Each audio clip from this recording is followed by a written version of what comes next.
Alors épisode numéro 3, les vins rouges. Alors paradoxalement, c'est finalement pas le plus facile, surtout dans l'univers des entrées, où là, sur les rouges, si effectivement vous êtes vraiment amateur de vin rouge et que pour le menu vous avez choisi d'y mettre les incontournables coquillages, choisissez alors plutôt des rouges qui soient plutôt frais. Évitez les tanins, c'est vraiment pas à l'aise, donc choisissez plutôt certains rouges de la Loire, comme des Sancerres rouges, certains crus du Beaujolais, plutôt jeunes.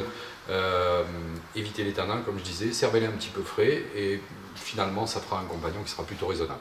En revanche, si effectivement vous prenez l'option de tourner autour du vin rouge et d'adapter vos plats, alors les foie gras, évidemment, ça on va les conserver, simplement on y mettra peut-être un chutney cerise, quelque chose qui ramène un peu soit sur les épices, soit sur le caractère des fruits rouges justement de l'accompagnement, qui ira sur la texture un petit peu moelleuse du foie gras.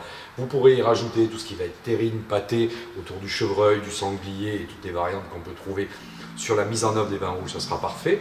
Un accord que j'aime bien, c'est travailler un petit peu les escargots. Alors ça, je sais que ça ne plaît pas à tout le monde, mais si vous les préparez un petit peu à la provençale, avec des écorces d'orange à l'intérieur, un peu de thym, un peu de laurier, du romarin, finalement, sur les vins rouges, ça donne un compagnon qui est assez intéressant. Pour ça, deux choix et deux idées. Bon, on a tapé déjà très fort, parce que dans le sud, on a quand même beaucoup de grands vins. En Languedoc, le domaine Montcalmès, dans les terrasses du Larzac, qui est un des grands domaines qui fait d'immenses vins rouges, plutôt sur l'élégance, sur des textures qui sont assez délicates. Certes, il y a de la force, mais beaucoup d'élégance dans ces vins, et justement pour les plats dont je vous parlais, ça marcherait très bien. Un des plus grands vignerons de la Provence en général, Éloi d'Urbac, au domaine Trévalon. On est dans les Baux-de-Provence. Millésime 2014, vous trouvez assez facilement des millésimes un peu plus anciens à Trévalon. Beaucoup d'épices, du caractère, un soyeux, de la finesse, c'est ce qui fait la caractéristique des grands vins, c'est d'apporter et de la puissance et de la finesse, et là, dans Trévalon, la promesse est au rendez-vous. Sur les plats principaux, alors là, on va pouvoir y aller, hein, tout ce qui va être daube, gibier, que ce soit du pigeon, que ce soit des viandes mijotées, qui sont vraiment des plats qui sont les compagnons incontournables des fêtes. Deux grandes appellations.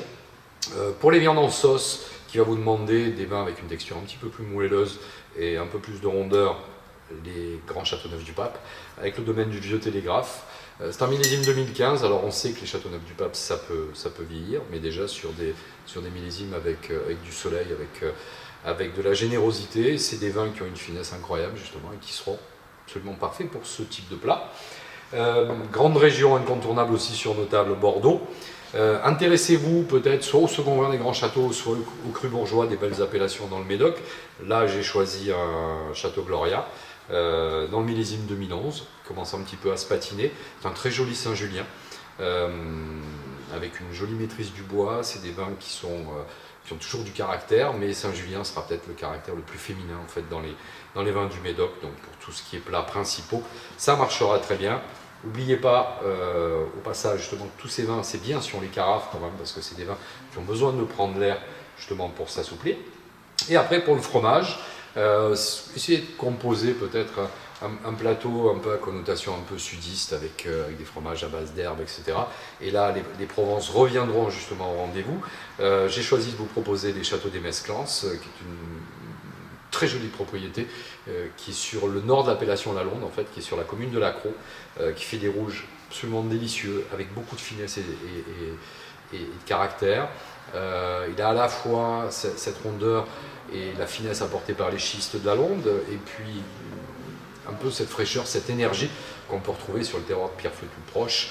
Voilà, la cuvée Saint-Honorat, où même s'ils font des grands rosés, je trouve qu'ils font des très grands rouges à découvrir. Et puis on ne peut pas partir sans avoir choisi de mettre en avant la Bourgogne. Sur la Bourgogne, alors c'est vrai que sur les fromages, ça peut être un compagnon assez intéressant, puisqu'on a des rouges qui sont un petit peu moins tanniques, donc plus à l'aise sur les fromages. N'hésitez pas à vous faire plaisir. On est en fin de repas, on est en fin d'année. Des belles appellations comme Nuit Saint-Georges. Là, j'ai pris le Petit Arlot en 2013, qui est un des domaines historiques de l'appellation Nuit Saint-Georges et qui interprète des grands vins de la Côte de Nuit. Voilà, donc pour finir sur une touche de délicatesse avec des vins un petit peu moins tanniques. Voilà, donc la Bourgogne.